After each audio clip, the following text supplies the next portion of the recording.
Hello friends, welcome to भक्ति with Binu YouTube channel. आज के इस वीडियो में सुनेंगे शुक्रवार व्रत कथा यानी माँ संतोषी व्रत कथा। एक गांव में एक बुढ़िया माँ रहती थी जिसके 7 बेटे थे। 6 बेटे कमाने वाले थे और एक बेटा निकम्मा था। बुढ़िया माँ 6 पुत्रों का जूठा 7वें पुत्र को देती। 7वां पुत्र एक दिन अपनी पत्नी से बोला, देखो मेरी माता का मुझ पर कितना प्रेम है। वह बोली, क्यों नहीं, सबका जूठा बचा हुआ तुमको खिलाती है।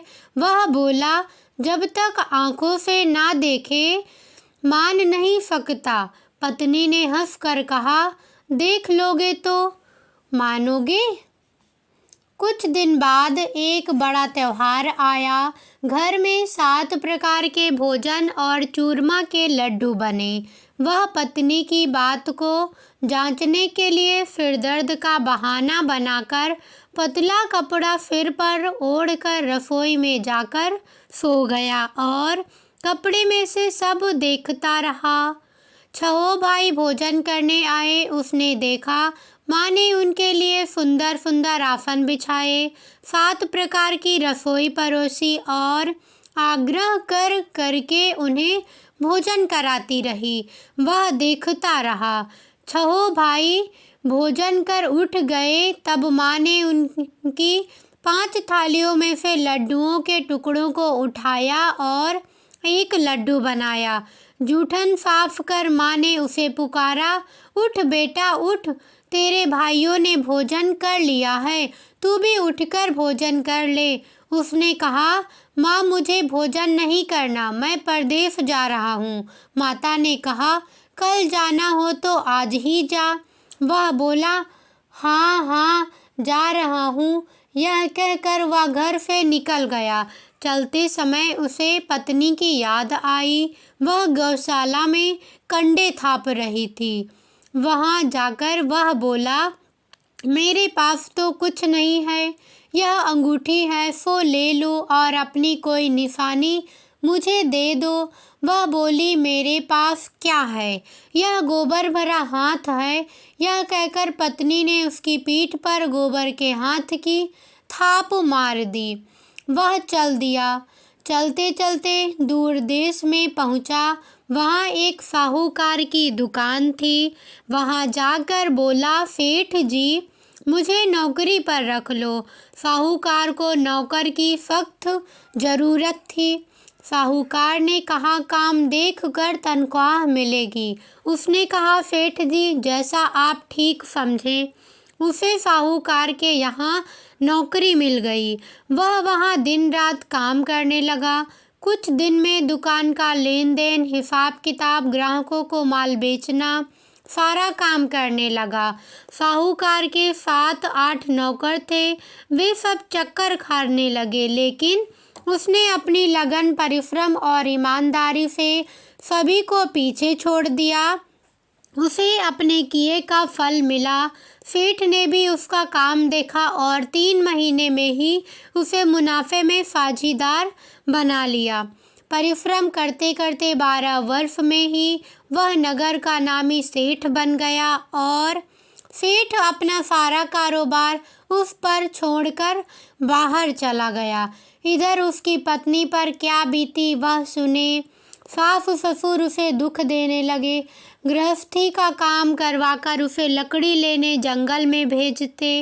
इस बीच घर की रोटियों के आटे से जो भूसी निकलती उसकी रोटी बनाकर रख दी जाती और फूटे नारियल की नरेली में पानी दिया जाता। इस तरह दिन बीतते रहे। एक दिन जब जंगल में लकड़ी लेने जा रही थी, तब उसे रास्ते में बहुत सी स्त्रियां संतोषी माता का व्रत करती दिखाई दी। यह वहां खड़ी होकर पूछने लगी, बहनों यह तुम किस देवता का व्रत करती हो और इसके करने से क्या फल होता है? इस व्रत के करने की क्या विधि है? यदि तुम अपने इस व्रत का विधान मुझे समझाकर कहोगी तो मैं तुम्हारा बड़ा एहसान मानूंगी। उनमें से एक स्त्री बोली, सुनो, यह संतोषी माता का व्रत है।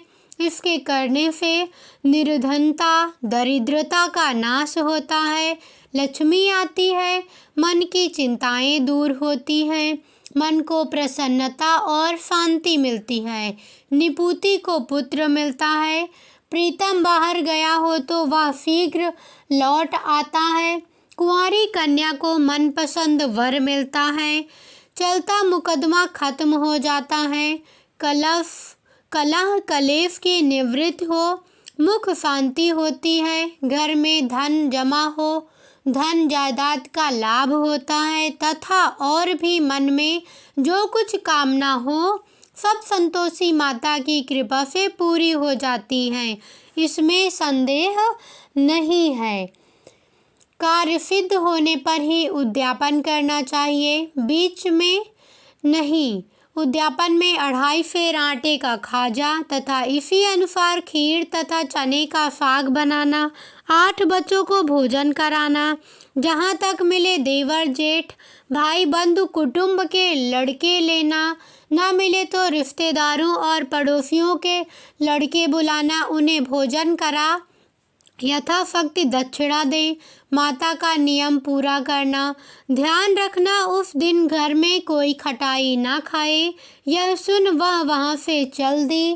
रास्ते में लकड़ी के बोझ को बेच दिया और उन पैसों में गुड़ चना ले माता के व्रत की तैयारी कर आगे चली। रास्ते में संतोषी माता के मंदिर में जा माता के चरणों में लौटने लगी, विनती करने लगी, माँ मैं दीन हूँ, निपट मूर्ख हूँ, व्रत के नियम कुछ नहीं जानती, मैं बहुत दुखी हूँ। हे माता, मेरा दुख दूर कर, मैं तेरी शरण में हूँ। माता को दया आई। एक शुक्रवार बीता कि दूसरे शुक्रवार को ही उसके पति का पत्र आया और तीसरे शुक्रवार को उसका भेजा हुआ पैसा आ पहुँचा। यह देखकर जेठानी मुंह सिकोड़ने लगी। इतने दिनों बाद इतना पैसा आया, इसमें क्या बड़ाई। लड़के ताने देने लगे। काकी के पास अब पत्र आने लगे, रुपया आने लगा। अब तो काकी की खातिर बढ़ेगी, अब तो काकी बुलाने से भी नहीं बोलेगी। बेचारी सरलता से कहती, भैया पत्र आए, रुपया आए तो हम सबके लिए अच्छा है। ऐसा कहकर आंखों में आंसू भरकर संतोषी माता के मंदिर में जा मातेश्वरी के चरणों में गिरकर रोने लगी। माँ, मैंने तुमसे पैसा नहीं मांगा, मुझे पैसे से क्या काम, मुझे तो अपने सुहाग से काम है। मैं तो अपने स्वामी के दर्शन और सेवा मांगती हूँ। तब माता ने प्रसन्न होकर कहा, जा बेटी, तेरा स्वामी जल्द ही आएगा। यह सुन खुशी से बावली हो वह घर आकर काम करने लगी। संतोषी माँ विचार करने लगी, इस भोली पुत्री से मैंने कह तो दिया कि तेरा पति शीघ्र आएगा, पर आएगा कहाँ से? वह तो इसे स्वप्न में भी याद नहीं करता। उसे इसकी याद दिलाने तो मुझे ही जाना पड़ेगा। संतोषी माता ने उस बुढ़िया के बेटे को स्वप्न में समझाया, पुत्र, तेरी घरवाली कष्ट उठा रही है। यह बोला, हाँ माता, यह तो मुझे भी मालूम है, परंतु क्या करूं, वहाँ कैसे जाऊं? परदेश की बात है, लेन देन का सारा हिसाब किताब है, कोई जाने का रास्ता नजर नहीं आता। आप ही कोई राह दिखाएं कि वहाँ कैसे जाऊं। मैं कहने लगी। सवेरे नहा धोकर माता संतोषी का नाम ले, घी का दीपक जला, दंडवत कर और दुकान पर जा बैठना। देखते देखते तेरा लेन देन चुक जाएगा, जमा माल बिक जाएगा, सांझ होते होते धन का ढेर लग जाएगा। वह अगले दिन सुबह बहुत जल्दी उठा। उसने अपने मित्र बंधुओं परिचितों में स्वप्न में माता द्वारा कही गई बात कह सुनाई। वे सब उसकी बात सुनकर उसकी खिल्ली उड़ाने लगे। वे कहने लगे कि कहीं कभी सपने की बात भी सच्ची होती है। एक बूढ़ा व्यक्ति बहुत समझदार था। वह बोला, देखो भाई, मेरी बात मानो। इस तरह सच या झूठ कहने के बदले देवता ने जैसा कहा है वैसा ही करना, तेरा क्या जाता है। बूढ़े की बात मानकर नहा धोकर उसने संतोषी माता को प्रणाम किया। फिर घी का दीपक जलाकर दुकान पर जा बैठा। शाम तक धन का ढेर लग गया। वह हैरान हुआ। मन में संतोषी माता का नाम ले प्रसन्न हो घर जाने के वास्ते गहना, कपड़ा व सामान खरीदने लगा। सब काम से निपट अपने घर को रवाना हुआ। उधर उसकी पत्नी जंगल में लकड़ी लेने गई। लौटते वक्त थक जाने के कारण संतोषी माता के मंदिर पर विश्राम करने बैठ गई। यह तो उसका रोज रुकने का स्थान था। धूल उड़ती देख उसने माता से पूछा, हे माता, यह धूल कैसी उड़ रही है। माँ ने कहा, हे पुत्री, तेरा पति आ रहा है। अब तू ऐसा कर, लकड़ियों के 3 बोझ बना। एक नदी के किनारे रख, दूसरा मेरे मंदिर पर और तीसरा अपने सिर पर रख। तेरे पति को लकड़ी का गट्ठा देखकर मोह पैदा होगा। यह वहाँ रुकेगा, नाश्ता पानी बना खाकर माँ से मिलने आएगा। तू लकड़ी का बोझ उठाकर जाना और बीच चौक में गट्ठा डालकर 3 आवाजें जोर से लगाना। ले सासू जी, लकड़ियों का गट्ठा लो, भूसी की रोटी दो, नारियल के खपरे में पानी दो। आज कौन मेहमान आया है। संतोषी माँ की बात सुनकर वह बहुत अच्छा बोली माँ कहकर प्रसन्न मन से लकड़ियों के 3 बोझ बना लाई। एक नदी के तट पर, दूसरा माता के मंदिर पर रखा। इतने में ही मुसाफिर वहां आ पहुंचा। सूखी लकड़ी देख उसने इच्छा हुई कि अब यहीं विश्राम कर ले और भोजन बना खा पीकर गांव चले। इस प्रकार भोजन कर विश्राम कर वह अपने गांव में आ गया। उसी समय बहू सिर पर लकड़ी का गट्ठा लिए आई। उसने गट्ठा को आंगन में डालकर जोर से 3 आवाजें दी। लो सासू जी, लकड़ी का गट्ठा लो, भूसी की रोटी दो, नारियल के खपरे में पानी दो। आज कौन मेहमान आया है। यह सुनकर सास ने अपने दिए हुए कष्टों को भुलाने के लिए कहा, बहू, तू ऐसा क्यों कहती है। तेरा मालिक ही तो आया है। बैठ, मीठा भात खाकर कपड़े गहने पहन। पत्नी की आवाज़ सुनकर उसका स्वामी बाहर आया और उसके हाथ में पहनी अंगूठी को देख व्याकुल हो गया। उसने माँ से पूछा, माँ, यह कौन है। माँ बोली, बेटा, तेरी पत्नी है। आज 12 वर्ष हो गए। अब जब से तू गया है तब से सारे गांव में जानवर की तरह भटकती फिरती है। काम काज कुछ करती नहीं, 4 समय आकर खा जाती है। अब मुझे देखकर भूसी की रोटी और नारियल के खपरे में पानी मांगती है। वह बोला, माँ, मैंने इसे भी देखा है और तुम्हें भी। मुझे दूसरे घर की चाबी दो, मैं उसमें रहूँगा। ठीक है बेटा, जैसी तेरी मर्जी, कहकर माँ ने चाबी का गुच्छा बेटे के सामने रख दिया। उसने दूसरे घर को खोलकर सारा सामान जमाया। एक ही दिन में वहाँ राजा के महल जैसा ठाट बाट बन गया। अब क्या था, वह सुख भोगने लगी। अगला शुक्रवार उसने पति से कहा, मुझे संतोषी माता का उद्यापन करना है। पति बोला, बहुत अच्छा, खुशी से कर लो। वह उद्यापन की तैयारी करने लगी। जेठ के लड़कों को भोजन के लिए कहने गई। उन्होंने मंजूर किया, परंतु पीछे से जेठानी ने अपने बच्चों को सिखाया, देखो रे, भोजन के समय सब लोग खटाई मांगना, जिससे उसका उद्यापन पूरा ना हो। लड़के भोजन करने आए। खीर पेट भर कर खाई, परंतु बात याद आते ही कहने लगे, हमें कुछ खटाई खाने को दो, खीर खाना हमें भाता नहीं, देखकर अरुचि होती है। लड़के उठ खड़े हुए, बोले, पैसे लाओ। भोली बहू कुछ जानती न थी, उसने उन्हें पैसे दे दिए। लड़कों को बाजार जाकर उन पैसों से इमली खरीदी और खाई। यह देखकर बहू पर माता जी ने कोप किया। राजा के दूत उसके पति को पकड़ ले गए। अब सब मालूम हो जाएगा जब जेल की रोटी खाएगा। बहू से यह बचना सहन नहीं हुआ। वह संतोषी माता के मंदिर में गई और कहने लगी, माता तुमने यह क्या किया? हंसाकर क्यों रुलाने लगी? माता बोली, पुत्री तूने मेरा व्रत भंग किया है, इतनी जल्दी सब बातें भुला दी। वह बोली, माता भूली तो नहीं हूँ, न कुछ अपराध किया है, मुझे तो लड़कों ने भूल डाल दिया, मुझे क्षमा करो माँ। माँ बोली, ऐसी भूल कभी भी नहीं करना। यह बोली, अब कोई भूल नहीं होगी।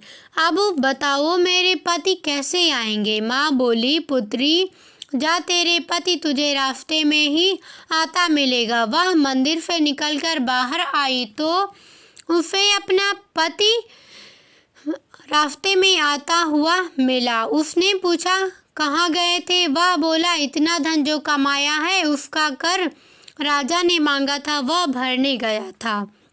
वह प्रसन्न होकर बोली, भला अब घर चलो। फिर अगला शुक्रवार आया। वह बोली, मुझे माता का उद्यापन करना है। पति ने कहा, ठीक है करो। वह फिर जेठ के लड़कों से भोजन को कहने गई। जेठानी ने लड़कों को सिखा दिया कि तुम पहले ही खटाई मांगना। लड़के भोजन करने बैठे, लेकिन भोजन करने से पहले ही कहने लगे, हमें खीर पूरी नहीं भाती, जी बिगड़ता है, कुछ खटाई खाने को दो। वह बोली, खटाई खाने को नहीं मिलेगी, खाना हो तो खाओ। उनके उठकर चले जाने पर उसने ब्राह्मणों के लड़के बुलाकर भोजन करवाया। दक्षिणा की जगह उन्हें एक एक फल दिया। इससे संतोषी माता प्रसन्न हो गई। माता की कृपा से 9 माह बाद उसको चंद्रमा के समान एक सुंदर पुत्र प्राप्त हुआ। पुत्र को लेकर वह प्रतिदिन संतोषी माता के मंदिर में जाने लगी। माँ ने सोचा कि यह रोज आती है, आज क्यों ना मैं ही इसके घर चलूं, इसका आसरा देखूं तो सही। यह विचार कर माता ने भयानक रूप बनाया। गुड़ और चने से सना मुख, ऊपर से मुंड के समान होठ, उस पर मक्खियाँ भिनभिना रही थी। दहलीज में पैर रखते ही उसकी सास चिल्लाई, देखो रे, कोई चुड़ैल डाकिनी चली आ रही, लड़कों इसे भगाओ नहीं तो सबको खा जाएगी। बहू रोशनदान से देख रही थी, वहीं प्रसन्न हो उठी। आज मेरी माता मेरे घर आई है, यह कहकर दूध पीते बच्चे को गोद उतार दिया। इस पर उसको सास क्रोध में भरकर बोली, अरे रांड, इसे देखकर कैसी उतावली हुई है, जो बच्चे को पटक दिया। इतने में माँ के प्रताप से जहाँ देखो वहाँ लड़के ही लड़के नजर आने लगे।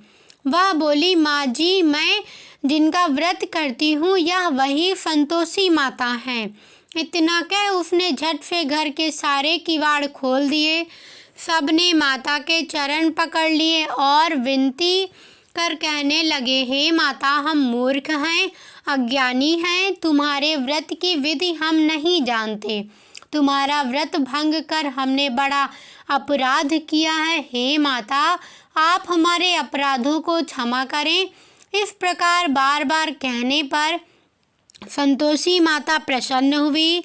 उसके बाद उसकी सास कहने लगी, हे संतोषी माता, आपने बहू को जैसा फल दिया वैसा सबको देना।